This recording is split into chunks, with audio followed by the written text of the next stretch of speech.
সুধী দর্শক মণ্ডলী, উন্নয়নে পিকেএসএফ অনুষ্ঠানে আপনাদেরকে স্বাগত।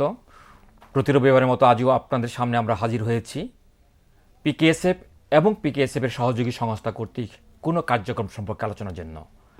আজ আমরা পিকেএসএফের মৌসুমী ঋণ কার্যক্রম সম্পর্কে আলোচনা করব।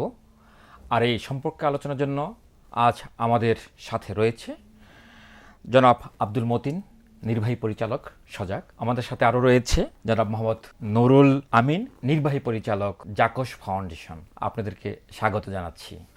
সুধী মণ্ডলী, যুগ যুগ ধরে বাংলাদেশে খাদ্য নিরাপত্তা বিধানে যে খাতটি অগ্রণী ভূমিকা রাখছে তা হলো কৃষিখাত। কৃষি এখনও দেশের অর্থনীতির মূল ভিত।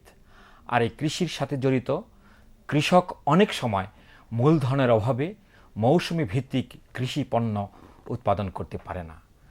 2006 সালে পিকেএসএফ তার কার্যক্রমে যোগ করে মৌসুমি ঋণ কর্মসূচি। মৌসুমি ঋণের আওতায় বিভিন্ন ধরনের আয় বর্ধনমূলক কাজের মাধ্যমে অনেকেই আজ স্বাবলম্বী। দর্শক, এই বিষয়ে এখানে একটি প্রতিবেদন দেখার আমন্ত্রণ জানাচ্ছি।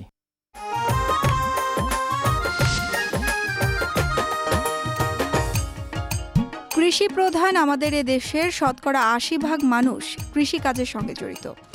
কৃষকদের মধ্যে অনেকেরই স্বল্প জমি রয়েছে, আবার অনেকেই বর্গা চাষি।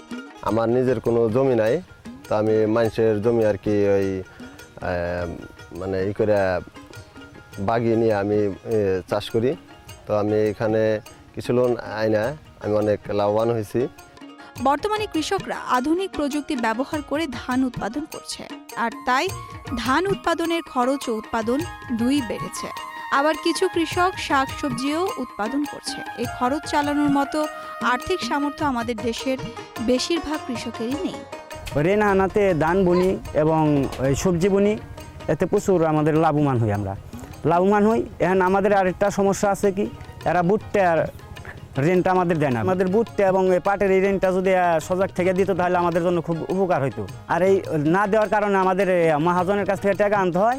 তা না হলে সাপ্তাহিক কিস্তি আছে গ্রামের সমিতি এনজিও, ওইখানে থেকে আনলে সপ্তাহে কিস্তি দিতে হয়। আমাদের খুব সমস্যা হয়, ওগুলো আমরা দিতে পারি না। এ সকল কৃষকের পুঁজি সরবরাহের লক্ষ্যে পল্লী কর্মসহায়ক ফাউন্ডেশন তাদের সহযোগী সংস্থার মাধ্যমে মৌসুমী কৃষি ঋণ কার্যক্রম বাস্তবায়ন করে চলেছে। পিকেএসএফ এর সহযোগী সংস্থা এমনই একটি কার্যক্রম বাস্তবায়ন করছে রাজধানী ঢাকার ধামরাই থানায়। এ থানার প্রায় প্রতিটি কৃষক কৃষি মৌসুমী ঋণ গ্রহণ করে ফসল উৎপাদন করে চলেছে। শৈলান গ্রামেও রয়েছে এমন কার্যক্রম। সজাগ গণে ভাই কৃষি লোন আনছি। কৃষি লোনের আমি ধান চাষ করছি, ধান চাষের লাভবান নিছি। কিস্তি উঠাইলে আমার সাথে কিস্তি দেওয়া লাগতো। এখন এককালীন টাকা আনছি, ধান বিক্রি করে কিষানি বিক্রি করে 100 টাকা ফেরত দিতেছি। এখানে গনে আমি টাকা আনছি 15,000 টাকা। 15,000 টাকা আইনা আমার মনে করেন প্রজেক্টের খরচ আছে, বীজ সার সবই মনে করেন কিনেছি। মনে করেন আমি যদি বাড়িতে করে বাইরে করে টাকা আনি, আমার শতকরা মনে করেন 5 টাকা সুদ নেয়। এখানে মনে করেন অনেক সুদের হার কম আছে। আমি এই জন্যে ওই জায়গায় গনে টাকা আইনা খাটিয়ে মাটিয়ে মনে করেন লাভ করি। এই গ্রামের 20 থেকে 25 জন কৃষককে নিয়ে একটি গ্রুপ তৈরি করা হয়, আর গ্রুপের সদস্যদের চাহিদা অনুযায়ী পুঁজি সরবরাহ করা হয়। পিকেএসএফ এর সহযোগী সংস্থা তাদের পুঁজি সরবরাহের পাশাপাশি কৃষি বিষয়ক নানা পরামর্শ প্রদান সহ প্রশিক্ষণ প্রদান করে থাকে। সজাগ কাজ করে মূলত কৃষি ও কৃষকদের নিয়ে। কৃষকদের নিয়ে প্রয়োজন হলো প্রযুক্তি এবং মূলধন সরবরাহ। প্রযুক্তির উন্নয়নের জন্য তাদেরকে প্রযুক্তিগত জ্ঞান ও দক্ষতা বৃদ্ধির জন্য আমরা তাদেরকে প্রশিক্ষণ দিয়ে থাকি এবং সজাগ কৃষকদেরকে বিশেষ করে কৃষি উপকরণের প্রযুক্তির হিসাবে বীজ, সার এবং সেচ প্রযুক্তিগুলো সরবরাহ করে আসছে। এবং মৌসুমী ঋণ যেহেতু তারা ঋণ গ্রহণের ফসল উত্তোলন করে বিপণনের পর লাভ থেকে তাদের আয় থেকেই সজাগকে ঋণ পরিশোধ করছে, এই কারণে তারা বেশি উপকৃত হচ্ছে এবং এইটার প্রতি তাদের আগ্রহ বেশি। মৌসুমী কৃষি ঋণ নিয়ে কৃষকরা ফসল উৎপাদন এবং বিক্রি করে ঋণ পরিশোধ করে। এখানে আজকে মৌসুমী ঋণ আদায়ের তারিখ। আমরা মূলত আসলে এই সদস্যদের টাকা দেই 15,000 টাকা করে, বছরে 2বার দেই। একটা হচ্ছে হলো রূপা আমন, আর একটা হচ্ছে হলো বুড়ো।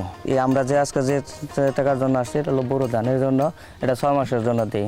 15,000 টাকায় 1500 টাকা সুদ নিয়ে থাকি এবং কি 30 টাকা আমরা ওই সদস্য ভিত্তিক বিমানে থাকি। যদি কোনো সদস্য অ্যাক্সিডেন্টলি মারা যায় তার ক্ষেত্রে ওই 30 টাকার বিনিময়ে তাদের ওই টাকাটা আমরা এই যে অফিস থেকে দিয়ে দিই। প্রতি মাসে আমরা এই প্রত্যেকটা সদস্যের কাছে যাই এবং সদস্যের কাছে গিয়ে তারা কি কোন ক্ষেতে কতটুকু সার দিতেছে বা গুটি সার দিল কিনা, ক্ষেতগুলা আগাছা পরিষ্কার করলো কিনা, প্রত্যেক মাসে আমরা একদম ফিল্ড পর্যায়েও যাই আর কি।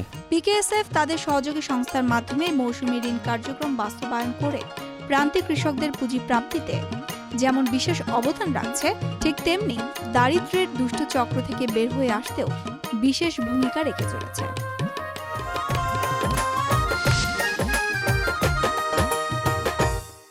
সুধী দর্শক মণ্ডলী, প্রতিবেদনটি দেখলাম। আমরা এই সম্পর্কে আলোচনা করব। 2006 সালে এসে আমরা এই মৌসুমী ঋণ নামক একটি কর্মসূচি আরম্ভ করলাম। এই কর্মসূচিটা আরম্ভ করতে আমাদের এত দেরি হলো কেন? সব কিছুর জন্য মাঠটাকেও প্রস্তুতি করতে হয়। আমার প্রস্তুতি পর্ব না রেখে যদি আমি কাজটা শুরু করি তাহলে কাজটা সঠিক মতো করা যায় না। আমরা পল্লী ঋণ বা নগর ভিত্তিক ঋণ বা ক্ষুদ্র উদ্যোগ ঋণ এর মাধ্যমে তাদেরকে কিন্তু আমরা প্রস্তুত করছিলাম। কি প্রস্তুত করছিলাম? যে তাদের কাছে যদি পুঁজিটা সরবরাহ করা হয়, সেই পুঁজিটা লম্বা সময় যদি তাদের কাছে রাখা হয় তাহলে উপকৃত হবে কিনা। তো সেই প্রস্তুতি পর্বটা আমরা এগুলা দিয়ে সেরেছিলাম। যেমন আমরা মৌসুমিতে কি করছি, যে একটা কৃষক আমরা যদি তাকে ঋণ দিয়ে প্রতি সপ্তাহে তার কাছ থেকে ঋণ নেই, তাহলে এইটা সবাই সমালোচনা করছে, ওরও কষ্ট হচ্ছে, কারণ সে তার পুঁজিতে একটা ক্ষয়িষ্ণু প্রক্রিয়ার মধ্যে সে পড়ে যায়। কিন্তু আমি যে পরিমাণই পুঁজি দিব, সেই পুঁজিটা যদি তার কাছে লম্বা সময় থাকে তাহলে সে সেটাকে ব্যবহার করে বিভিন্নভাবে সে ব্যবহার করবে। তার মানে এটা আপনারা মাঠে দেখছিলেন যে এরকম একটা ঋণের চাহিদা রয়েছে আর কি। প্রথমত আমরা অনেকগুলো জিনিস কিন্তু এই মৌসুমী ঋণের মাধ্যমে আমরা সজাগ থেকে ভাঙতে পেরেছি। যেমন একটা মিথ, প্রচলিত ধারণা ছিল কৃষকদের ঋণ দিলে কৃষকরা ঋণ ফিরিয়ে দেয় না। এর মতো খারাপ চিন্তা আর হয় না। কৃষক কখনোই তার টাকা রাখে না, সে ঋণই থাকতে চায় না, সে যত তাড়াতাড়ি পারে এটা দিয়ে দিতে চায়। অসুবিধা হচ্ছে কৃষি ঋণ ব্যবস্থাটা যেভাবে আছে ওখানেই আছে দুর্নীতি। তে আপনি ঋণ দেওয়ার সময় যদি দুর্নীতি থাকে, আদায়ের সময় আপনি কিভাবে শতভাগ শুদ্ধ চান? এই চাওয়াটাই অন্যায়। এই মৌসুমী ঋণ কারা ব্যবহার করছে? আমাদের যে সাপ্তাহিক ঋণটা সমালোচনা হচ্ছিল, এটা একটা জবাব হচ্ছে আমাদের কৃষি ঋণ বা মৌসুমী ঋণ। এই মৌসুমী ঋণটার চাহিদা কৃষক পর্যায়ে অনেক দিন থেকে ছিল, কিন্তু আপনি জানেন যে এটা দীর্ঘদিন থেকে এসছে যে আমরা সাপ্তাহিক কিস্তির মধ্যে ছিলাম।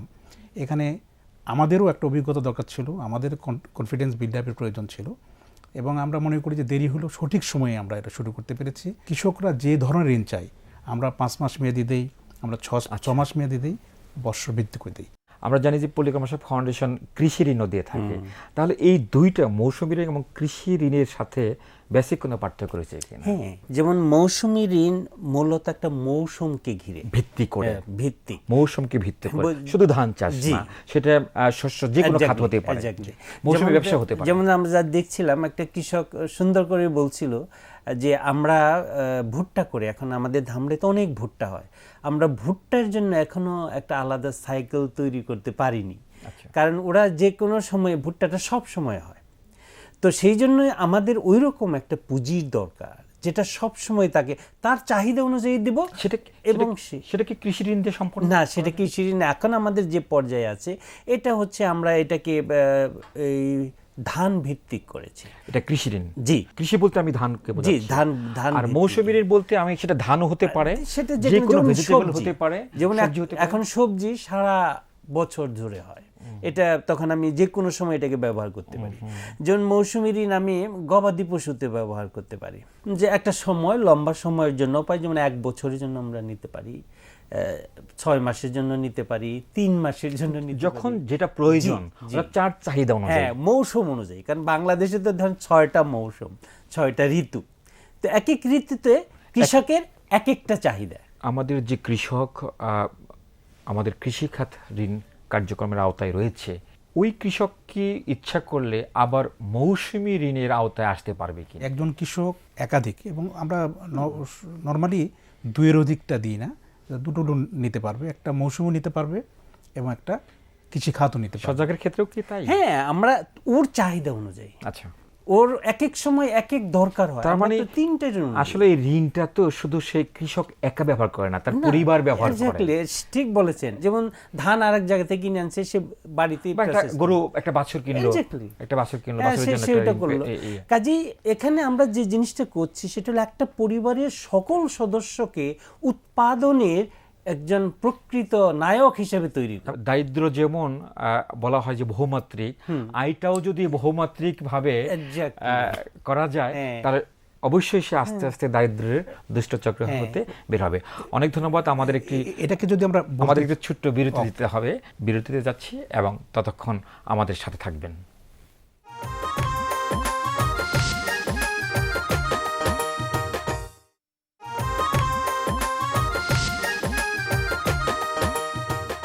সুধী দর্শকবৃন্দ, এতক্ষণ আমাদের সাথে থাকার জন্য ধন্যবাদ।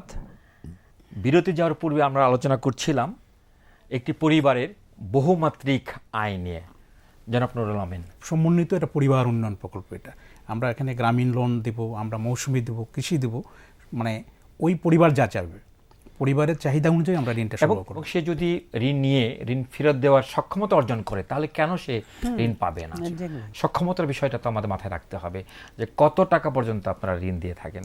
যে আমাদের কৃষি ভিত্তিক, যেটা মূলত আমাদের যে ধান চাষের কথা যদি বলি, এখানে আমরা 60,000 পর্যন্ত ঋণ দিয়ে থাকি।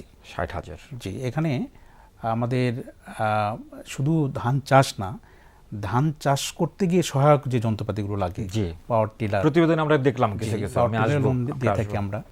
সেক্ষেত্রে লোনের সিলিংটা বেশি হবে এবং শুধুমাত্র চাষের জন্য আমরা 60,000 টাকা দিয়ে থাকি। কৃষি লোনটা যেটা, এটা গ্রামীণ যেই রাজশাহী কৃষি ব্যাংক বা কৃষি ব্যাংক, তারা এটা করতে থাকতো, আগে করে থাকতো। এবং এখানে একটা শ্রেণী, যেটা আমরা বলি মার্জিনাল ফার্মার, প্রান্তিক চাষি, এরা কখনো অ্যাক্সেস পেত না। তা আমাদের এই যখন পিকেএসএফ অনুমোদন দিল যে তোমরা মৌসুমী ঋণ করতে পারবা, তখন থেকে কিন্তু ওই যে গ্রুপটা আমাদের যারা যেতে পারতো না, এবং আমাদের এনজিওর যে অন্যান্য কার্যক্রম ছিল এখানেও আসতে পারতো না, এই গ্রুপটা কিন্তু আমাদের এই কৃষি ঋণে আসতে পারছে। ঋণটা যদি প্রচলন না ঘটতো তাহলে কি হতো? দাদন ব্যবসায়ীদের উৎপাত একদম বেড়ে যেত। তার মানে ব্যাংকে তার কোনো অ্যাক্সেস নেই, তার পুঁজি দরকার, আপনারা টাকা দিচ্ছেন না, সুতরাং তার জায়গার একটি জায়গা ছিল। গ্রামে শোষণ প্রক্রিয়াটা কিন্তু আগের মতোই আছে অনেকটা। যেমন ধরেন, যিনি ইরিগেশনের দায়িত্বে থাকেন, যিনি সেচ যন্ত্রটা চালান, তিনি এক ধরনের শোষণ করেন যে তুমি ঠিক আছে, তুমি টাকাটা পরে দিও, অথবা শেষে তোমাকে টাকা দিতে হবে না, তুমি ধান দিও। যেমন ডিলার, সে সার বিক্রি করে, কারণ সার তো লাগবেই, তখন সে বাকিতে দেবে, যখন সে নেবে সুদে আসলে নেবে। 1% জমিতে 3 বছর আগে যেখানে উৎপাদন খরচ ছিল 110 টাকা, সেই একই জমিতে 3 বছরের মধ্যে তার উৎপাদন খরচ বেড়ে এখন হচ্ছে 160 টাকা। আর বিক্রিতে তো সে বাড়েই নেই, বরং কমে, কারণ সরকার তো নিয়ন্ত্রণ করছে ওই চাউলের মূল্য। 110 থেকে 160 হলো, তাহলে দামটা এরকম বাড়িয়ে দেন। আপনারা যে সহযোগিতাগুলি করছেন কৃষকদেরকে, অর্থাৎ আমি দেখলাম প্রতিবেদনে শুধু পুঁজি দিচ্ছেন না, প্রযুক্তি দিচ্ছেন, প্রশিক্ষণ দিচ্ছেন, তাতে কি উৎপাদন খরচ কমে আসতেছে? হ্যাঁ, তারা প্রথমত হচ্ছে প্রযুক্তির সঙ্গে তারা পরিচিত হচ্ছে, 2 নম্বর হচ্ছে তারা তখন এটাকে ব্যবহার করে উপকৃত পাচ্ছে। যেমন ধরেন, আমরা ওখানে কি করেছি, গুটি ইউরিয়া। আপনি গুটি ইউরিয়া ব্যবহার করলে পরে 1/3 আপনি সেভ করতে পারেন, এবং যেটা সরকারের বেশি লাভ। আমি সরকারকে আরো বেশি অ্যাক্টিভ করব তার কর্মসূচিতে।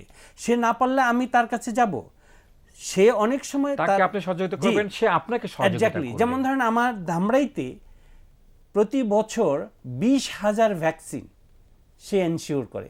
এই ভ্যাকসিন সে না দিলে কিন্তু আমার গরুর মৃত্যু হার 0.39-এ কখনোই নামাতে পারতাম। আচ্ছা, উনি সুন্দর একটা সাপোর্ট কৃষকদেরকে দিতে পারছেন, আপনারাও কি তাই করছেন? হ্যাঁ, আমাদের ক্ষেত্রে এটা ঘটেছে, এবং আমরা 100 মেট্রিক টনের পিকেএসএফ সহযোগিতা 100 মেট্রিক টনের গোডাউন করেছি, নিজেরাই করেছি। এটার ব্যবস্থাপনাটা কি?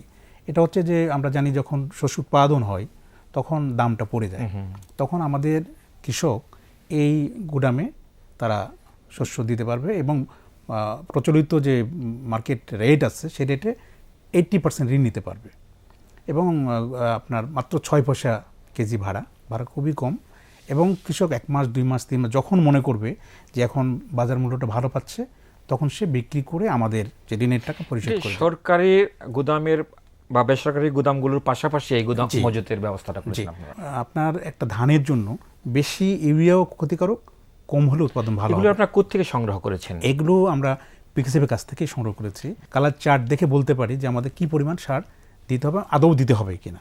তো এখানে এবং পুরাস পাইপের বোধহয় একটা ব্যবহার আপনারা করেন, এটা একটু বলেন। এটাও বলছিলাম যে আমরা যেহেতু উত্তরবঙ্গে কাজ করি, উত্তরবঙ্গে আপনার ভূগর্ভস্থ পানির অবস্থা খুবই খারাপ।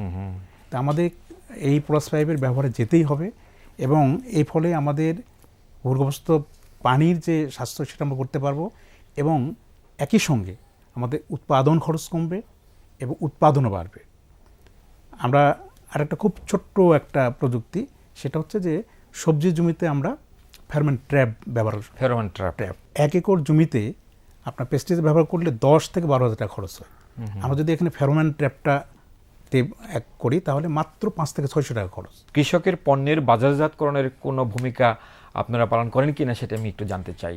যে কোনো উৎপাদন কৃষিভিত্তিক সেটা শুধু ঢাকায় পৌঁছাতে পারলেই ওর মার্কেটিং হয়ে যায়। সেই জন্য আমাদের একটা জিও পলিটিক্যাল একটা অ্যাডভান্টেজ আছে আমাদের এই এলাকার, যেটা আমি সবচেয়ে বেশি ব্যবহার করতে চাই। তবে যে জিনিসটা দরকার আমাদের মাঝে মাঝে এই প্রচারগুলা এবং প্রচার মাধ্যম যে গণমাধ্যমগুলো আছে তাদের সাথে আমাদের আজকে যেটা আপনি করছেন এগুলো আমাদের অনেক ইন্টারাকশন দরকার। যাদের যে জিজ্ঞাসাগুলো আছে আমাদের উচিত একদম মন খোলাভাবে তার সঙ্গে আলাপ করা, আমাদের সীমাবদ্ধতাগুলো বলে দেওয়া এবং তার কাছ থেকে জানানো যে আমরা তো চেষ্টা করছি। এই দেশে তো এই চেষ্টা 1000 বছর ধরে হয়নি, কেবল শুরু হলো। তো শুরুতেই যদি আমরা এই নেতিবাচক অবস্থান থেকে দেখি তাহলে তো আমি ইতিবাচকে যেতে পারবো না। আপনি কি এই বাজারের কথাটা চিন্তা করছেন কিনা, কিভাবে কৃষকদেরকে সহযোগিতা করা যায় এই বাজারজাতকরণের মাধ্যমে? কারণ আমরা জানি যে আপনার ওই এলাকার কৃষক ন্যায্য দামটা পায় না। মতিন ভাইয়ের ধামরায় আর আমাদের জয়পুরহাট, এটা অবস্থানগত কিছু তো পার্থক্য আছে, অনেক বেশি পার্থক্য। তো আমরা উৎপাদনে যথেষ্ট ভালো করেছি, আমরা উত্তরবঙ্গ উৎপাদনে যথেষ্ট ভালো